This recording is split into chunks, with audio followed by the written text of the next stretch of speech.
Internacional México, Alberto Herrera. Él es licenciado de Derecho por el ITES en Guadalajara y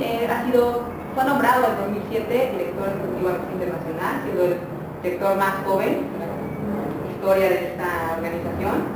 en nombre de Interdependencia. Le agradezco su tiempo. Y debido a nuestro tercer número, Seguridad y Cohesión Social, queremos entrevistarlo acerca de qué está haciendo Amnistía Internacional y cuál es su punto de vista ante toda esta ola de violencia en el país, en el que se han visto fuertemente violados los derechos humanos. A ver, el tema de la seguridad pública es un tema bastante complejo. Voy a quizás dividirlo en dos temas fundamentales. El primero de ellos es el riesgo que tiene implícito por sí mismo una política de seguridad pública que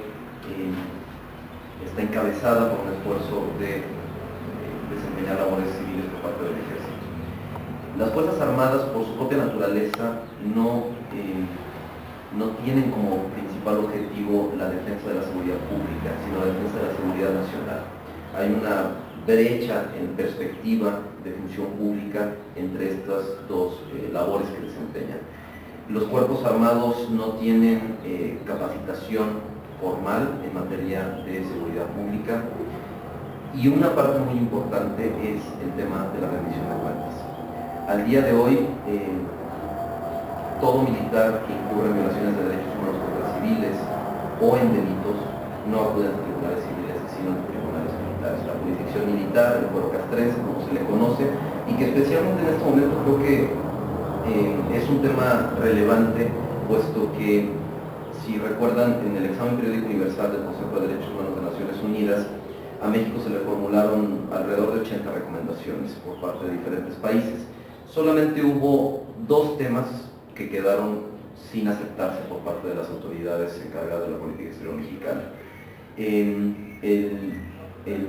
abrogar de la Constitución la figura del arraigo, que había sido introducida hace aproximadamente 2 años con las reformas en materia de justicia penal, y que es una figura que había sido declarada como inconstitucional por tribunales del circuito en meses anteriores, y que bueno, la única posibilidad de practicar esta función ministerial en conjunto con un juez era introduciendo la figura del arraigo a nivel constitucional.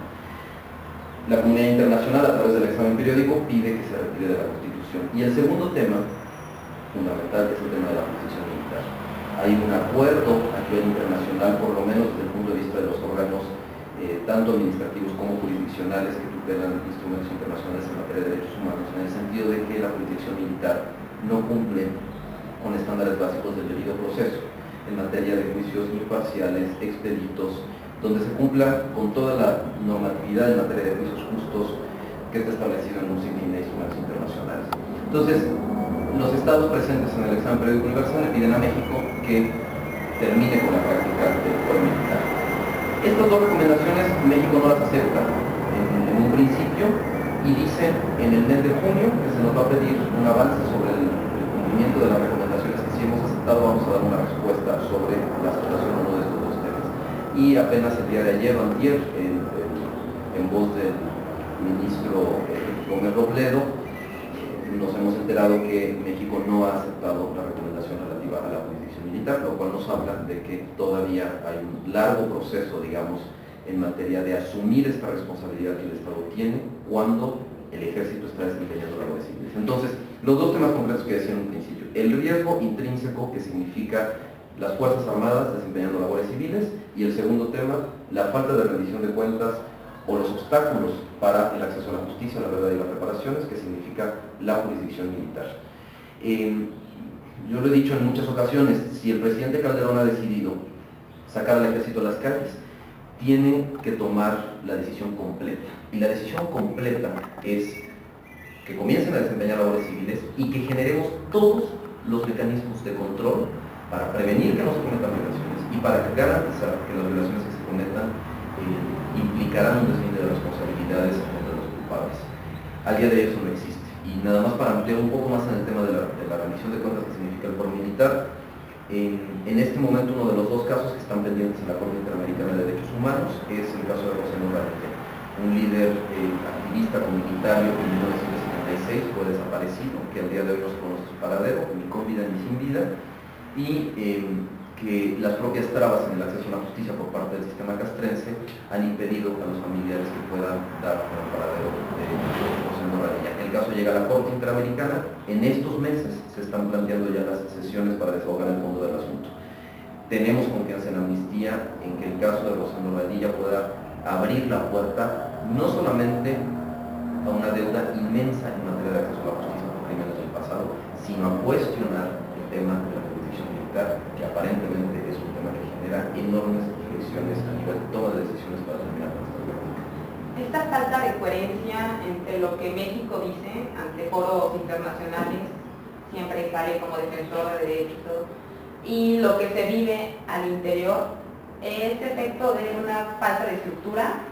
O sea, se debe de reformar la estructura gubernamental o una constitucional. Yo diría que debe de haber una visión de Estado conjunta, debe de haber una visión no fragmentada en términos de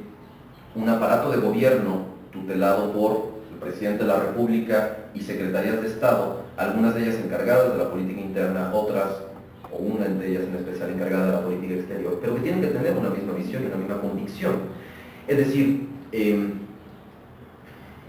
es absolutamente incongruente que mientras la Secretaría de Relaciones Exteriores esté litigando ante la Corte Internacional de Justicia de La Haya el caso conocido como caso Avena de 51 connacionales en Estados Unidos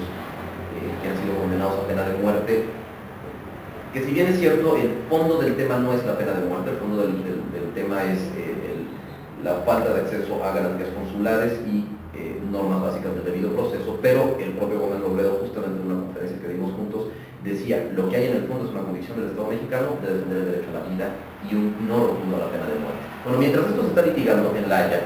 exitosamente, se ganó el fondo del asunto, Estados Unidos, como suele suceder, viola una sentencia internacional en ese sentido, y mientras eso sucede, el gobierno de Coahuila interpone una iniciativa entre el Congreso de la Unión para reincorporar la pena de muerte a la Constitución. Es decir, ¿de qué estamos hablando? ¿Cuál es la convicción en términos de la estructura federal que tiene el Estado mexicano sobre temas tan delicados en materia de derechos humanos como la pena de muerte y el combate al crimen? Porque en el fondo del debate sobre la pena de muerte está el tema de la seguridad pública y la incapacidad que ha tenido el Estado para disminuir niveles de impunidad y para aumentar estándares en materia de seguridad. Entonces, te diría que en eso radica en una falta de visión integral de Estado que nos permita conjuntar e integrar estas dos visiones, que eso sí hay que reconocerlo ampliamente. En el ámbito internacional, México es un líder en materia de derechos humanos que ha patrocinado de los instrumentos más vanguardistas en la materia, el primer presidente del Consejo de Derechos Humanos, por segunda ocasión en pocos años está en el Consejo de Seguridad de Naciones Unidas, tomando decisiones importantes sobre conflictos armados ya de mucho tiempo atrás, como el tema de Darfur, como ahora la